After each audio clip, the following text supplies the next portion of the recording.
Bagaimana kabarnya, Ibu?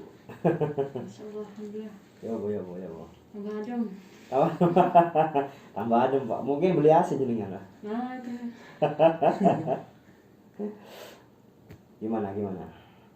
lebih enak sih. Apa ya? Lebih bisa Kontrol. bedain pikiran sama kenyataan. Maksudnya?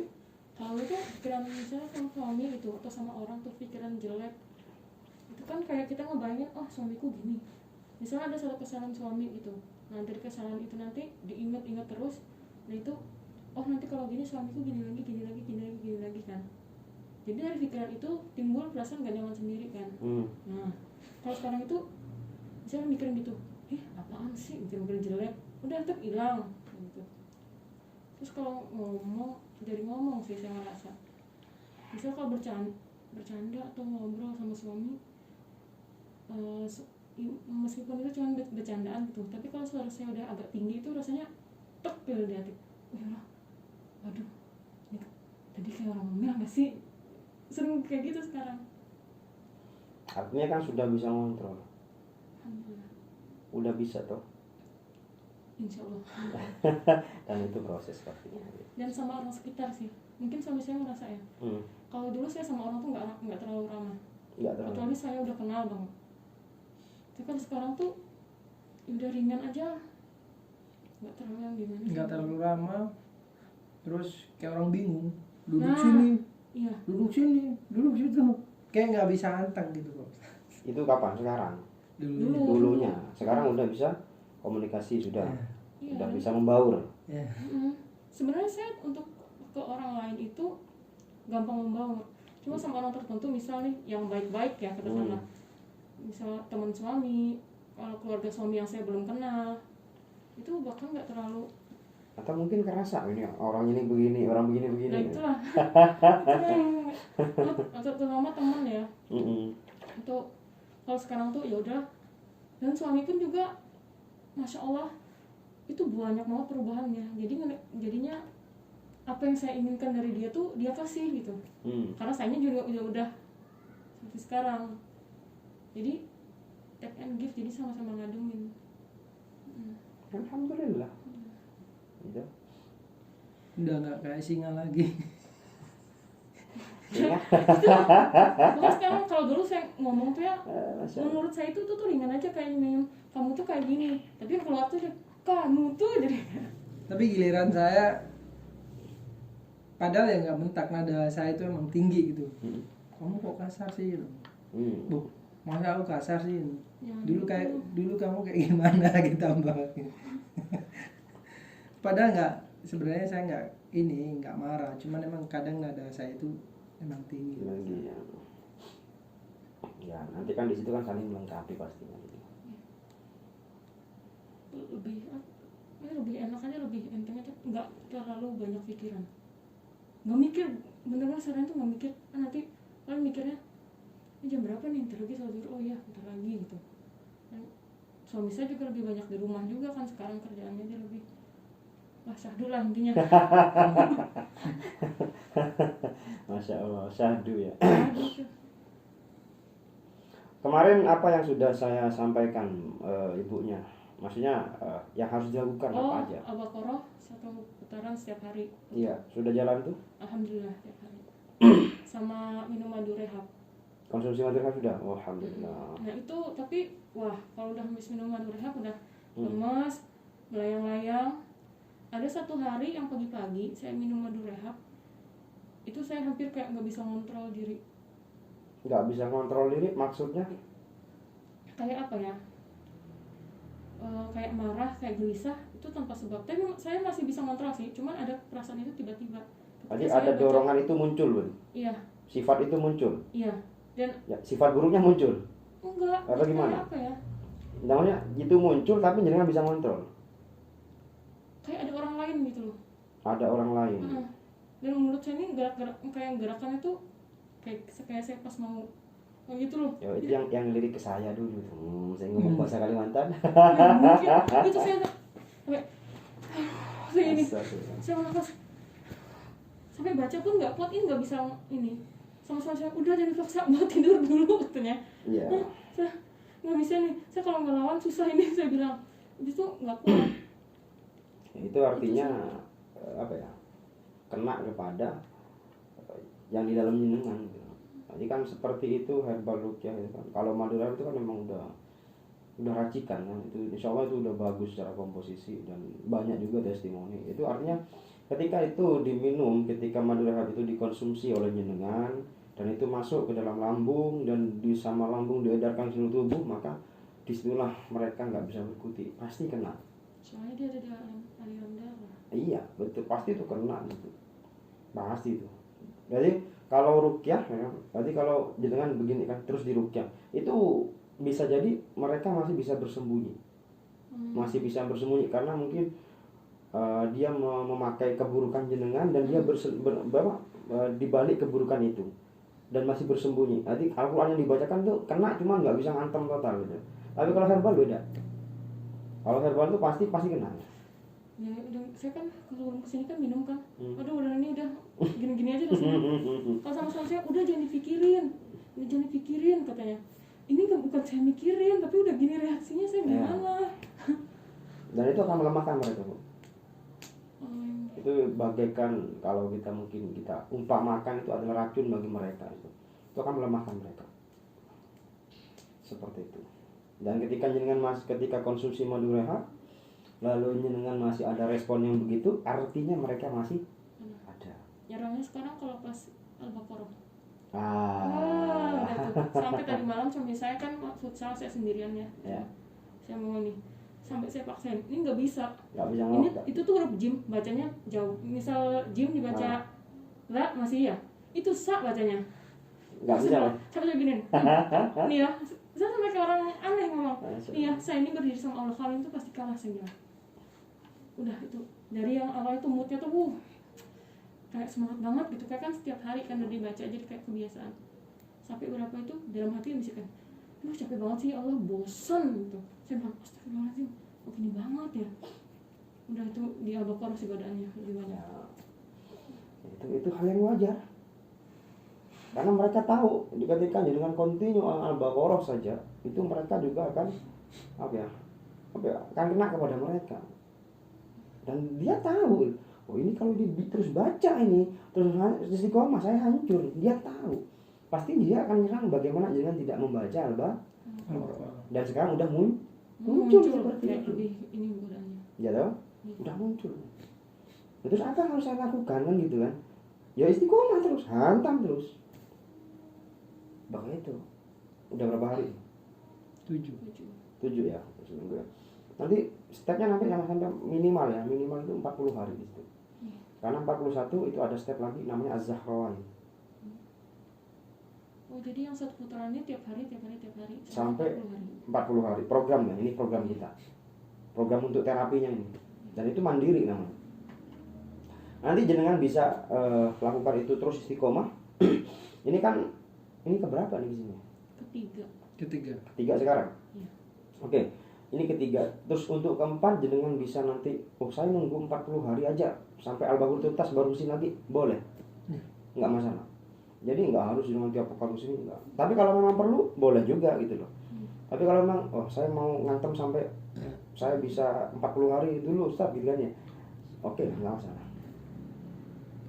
Seperti itu. Jadi enggak masalah. Nanti 40 nanti kita baru kasih step-step yang selanjutnya. Seperti itu. Atau saya tetap ambil 4 minggu apa 3 minggu, boleh juga enggak masalah. Ya terserah jenengan gitu. Terserah jenengan. Cuman saya kasih kebebasan di situ.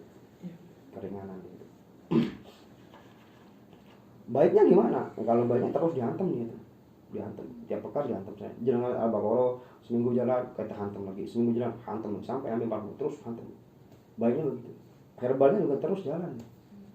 Nah, itu herbal saya sampai kayak nggak kuat minum tiap hari kayaknya.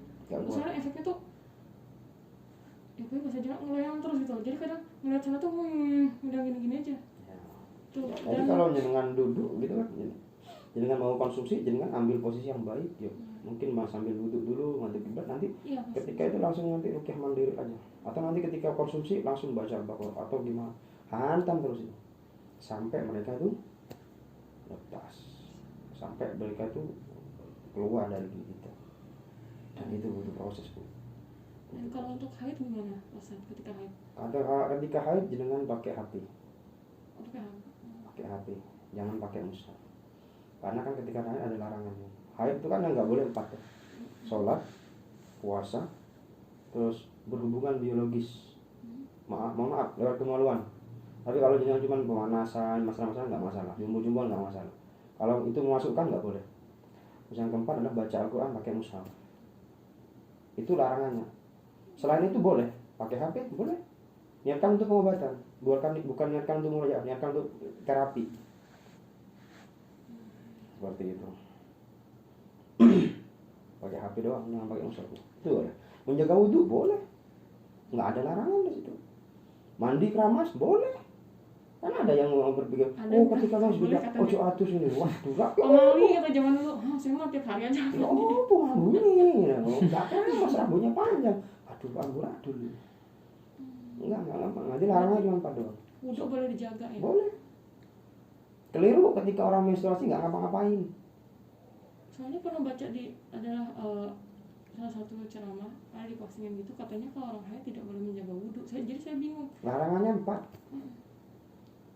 Larangannya 4. Coba lah. Apa ya?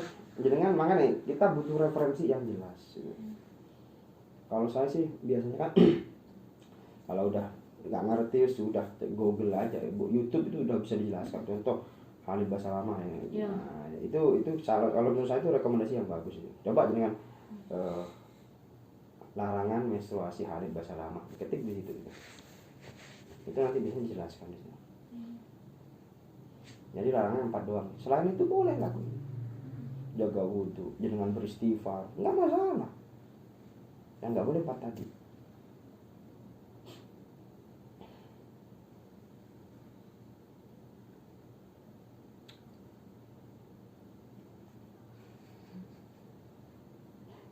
Oh, enak bocor di bisa dengan gua nih guys.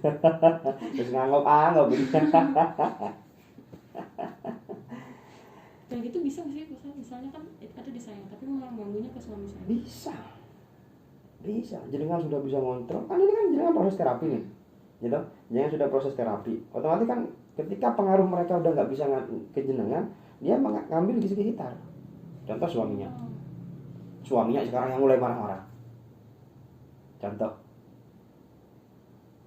Soalnya suaminya yang udah mulai nggak bisa ngontrol diri. Ada yang seperti ada. Ketika punya anak, jenengan udah bisa ngontrol, anaknya lakarnya luar biasa. Bisa. Sekeluarga habis tuh. Loh iya. Saya pun juga begitu. Ini kan kalau saya dulu ketika pas belajar, saya merukyah. Setelah merukyah saya sakit, Bu. Serangan balik. Ya kalau saya serangan balik, ya karena saya lemah gitu. Karena saya masih belajar tuh, masih proses ini. Yang dirukyah membaik, saya yang sakit. Besoknya melungker, loro. Saya udah belajar membentengi diri, istri yang kena. Saya telah merukyah orang lain membaik, istri saya muntah-muntah. Begitu. Udah istri saya udah bisa membentengi, anak saya kena. Jadi memang seperti itu, ya memang kita harus totalitas gitu. Semua. Kita harus totalitas, jangan setengah-setengah. Pesan saya sih ya tetap lanjutkan istiqomah. Dan dari terapi yang kedua kan jenengan bisa merasakan gitu kan. Membaik iya ya kan. Tapi kan sudah mulai ada penyerangan-penyerangan lain. Gitu. Seperti ketika Al-Baqarah nggak bisa baca gitu kan. Mau baca jim aja susah gitu kan. Padahal cuma jim doang gitu. Jauh banget. Nah, tapi kan minimal kan udah bisa ngontrol, udah bisa ini setan nih, ini gangguan, ini kan udah bisa minimal udah bisa menilai di situ. Oh ini saya nggak boleh ini setan, saya harus begini kan begitu sudah. Udah mulai bisa ngontrol di situ. Insya Allah lanjutkan terus Al-Baqarahnya di situ sampai 40 hari. Minimal nanti 40 hari nanti kita bisa sharing kembali. Seperti itu. Atau mau tetap sharing tiap pekan boleh juga, nggak masalah. Tapi tetap istiqomah nanti ya. Insya Allah. 3 rukunnya tetap jalan. Tetap. Ya. Apalagi yang mau disampaikan? Banyak syahdunya sih. Aduh, kena syahdu ini wis nggak ngomong wis Pak. Lebih banyak syahdunya. Soalnya mimpi buruk tuh juga udah berkurang. Mimpi buruk berkurang, Masya Allah. Bapak, apa yang jenengan lihat setelah proses rukyah ini Pak? Ada perubahan apa pada istrinya Pak? Banyak Pak, Banyak ya? banyak. Lebih sabar. Lebih sabar. Kan Dan dulu marah dikit langsung kayak Peluk. mau copot gitu. Itu masih kata, kamu tuh jelek kalau marah jangan berarti gitu melotot sekali tuh Ini ya. orang apa layak gitu. Ya Allah. Segitunya ya. Iya, Masya Allah. gitu. Saya Masya Allah. padahal cuman ya sepele gitu. Masalah sepele ya. Jadi gitu ya. manggil. Kamu tuh, saya tuh nyadar saya ngomong gitu. Sekarang kalau mau manggil yang aja tuh, kayaknya nggak hafal udah sahdu banget ini ya. Sayang, nah, enggak. Kadang kalau nggak cocok gitu, bra gitu. Ya, apaan? Barang Pak ya. Iya. Saya tinggal aja Ustaz. Ya Allah. Astagfirullah. Saya pengennya istirahat gitu ya. Tambahan orang mau tidur, masih ada. Padahal capek saya ini. Bra gitu. Tapi sekarang sejauh ini Pak Ya. nggak ada ya. Masya Allah. Sampai saya guyonin kadang, yang maafinnya. Dulu kamu sering dimarahin jin ya sih. Ketawa aja dia. Masya Allah.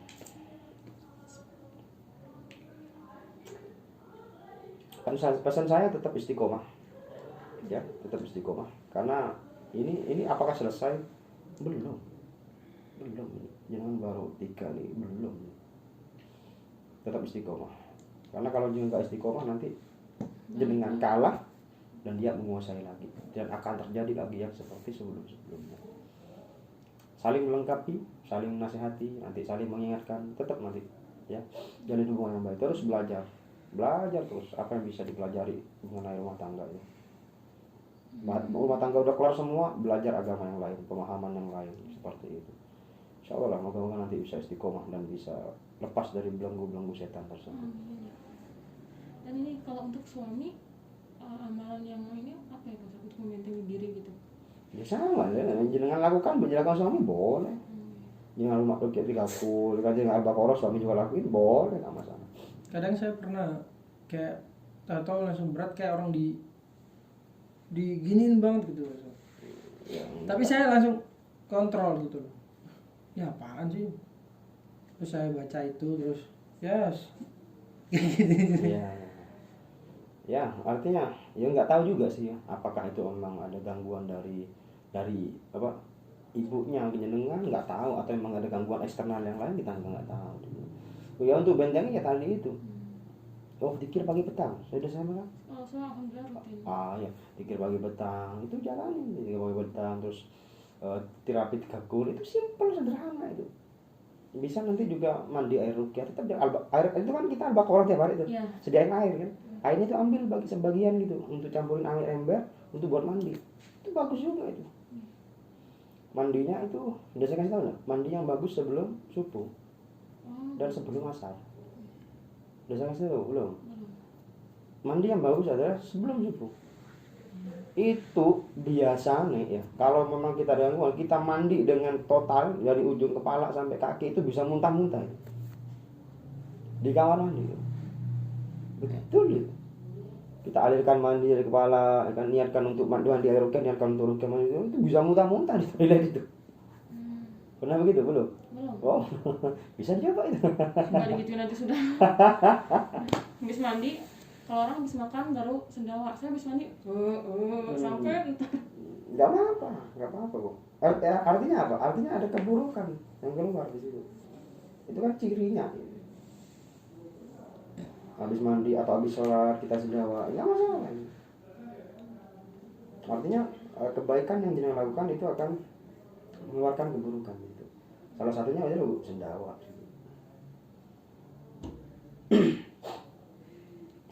Sendawa itu ciri-ciri jin asap. binasa itu sendawa.